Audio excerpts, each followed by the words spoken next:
आम्ही शब्दामृतची इतकी आभारी आहे की मी सांगू शकत नाही. मी बरेच स्वप्न पाहिले होते, अंदमान निकोबारचे खूप काही स्वप्न पाहिले होते आणि मला सर्वात मुख्य म्हणजे सावरकरांबद्दल खूप म्हणजे अशी एक ओढ होती, अनामिक ओढ होती की त्यांचं जीवन कसं असेल, तिथे त्यांना कष्टाचे दिवस काढले असतील म्हणून. तर आपले शरद पोंक्ष साहेबांनी 2 दिवस इतकं सुंदर व्याख्यान दिलं की आमच्या डोळ्यात पाणी आलं की किती सावरकरांनी सहन केलं. आणि ते शरद पोंक्षजींच्या तोंडून ऐकताना तर एकदम मूर्तिमंत चित्र समोर आलं आम्हाला.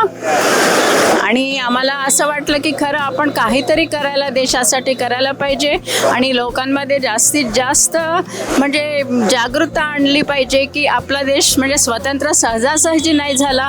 खूप लोकांनी त्याग केला, खूप लोकांनी सॅक्रिफाईस केलं, खूप हालअपेष्टा सहन केल्या, तेव्हा कुठे जाऊन आपल्याला स्वातंत्र्य मिळालं.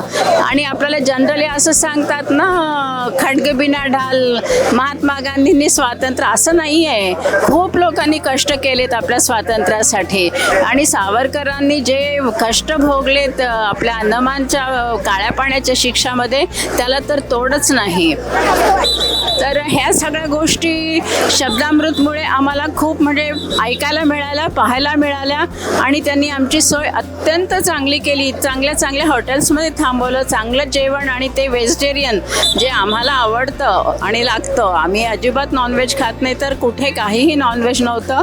त्याच्यामुळे आम्हाला खूप चांगलं वाटलं. आणि आमचे जे शिलेदार आहेत त्या लोकांनी आमची खूप काळजी घेतली, म्हणजे वेळोवेळी बघत होते सगळे बरोबर असे वेळेवर आले की नाही, सगळ्यांना ब्रेकफास्ट मिळालं की नाही, सगळ्यांचं जेवण झालं की नाही, प्रत्येक गोष्ट अगदी बारीकरित्या ते आम्हाला म्हणजे चौकशी करून आमची काळजी घेत होते.